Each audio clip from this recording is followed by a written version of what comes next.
to Legally Unwrapped, the podcast where we analyze shows and movies from a legal perspective. I'm your cinematic counsel, Bricanna Rochette, and I'm here with my co-cinematic counsel and fellow friend, Rick Frank from Photo Law, who specializes in criminal law. We have been able to work and win on a recent case, and we thought, hey, what the heck? We make a pretty good team. So let's tackle analyzing the Menendez Brothers case, a true crime that still raises complex questions decades later. Hi, Frank. Hi, Frank. That's your stage name. No.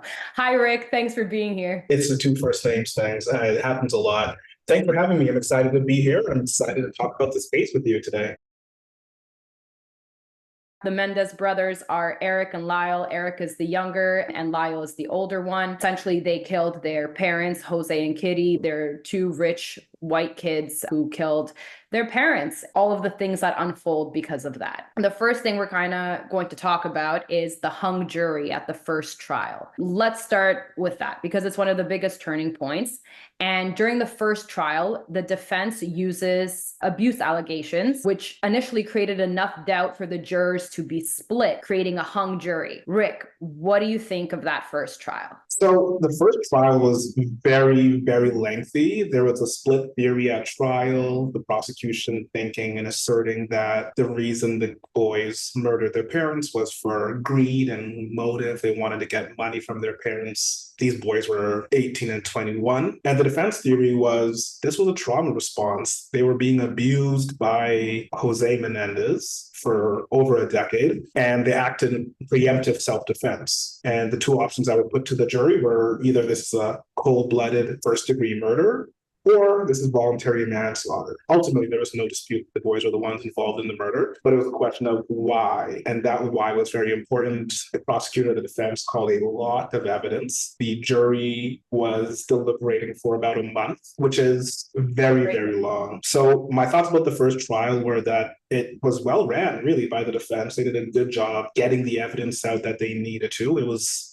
difficult. This is a jury that was, or a trial that was publicized on camera. That's not common, and it wasn't very common at the time. The fact that the jury came back after deliberating for such a long time and they weren't able to come to a consensus shows me that there's reasonable doubt about what happened here. And certainly first-degree murder isn't, beyond a reasonable doubt, the correct option, yeah. Right. And something to note about the jury as well is in the first trial, it was mostly a female jury.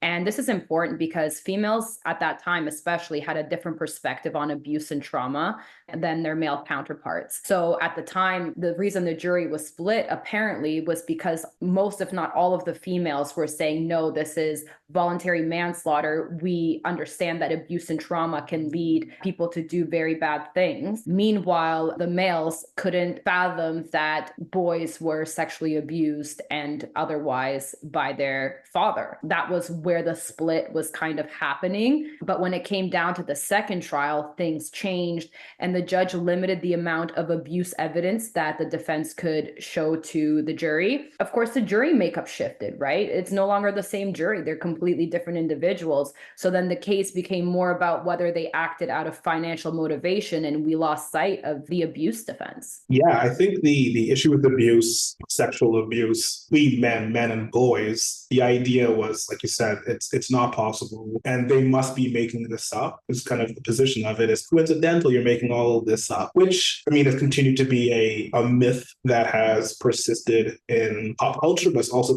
persisted in life in general, where people say, well, of course you're making up this sexual abuse allegation. You're trying to curry favor with something. So that hasn't gone away fully, but there has been a greater acceptance now that boys do get sexually abused. 100%. And this concludes part 1 of the Menendez Brothers case. We hope you tune in for part 2 next Monday, November the 11th. This is your cinematic counsel, Bricanna Rochette, and that's a wrap.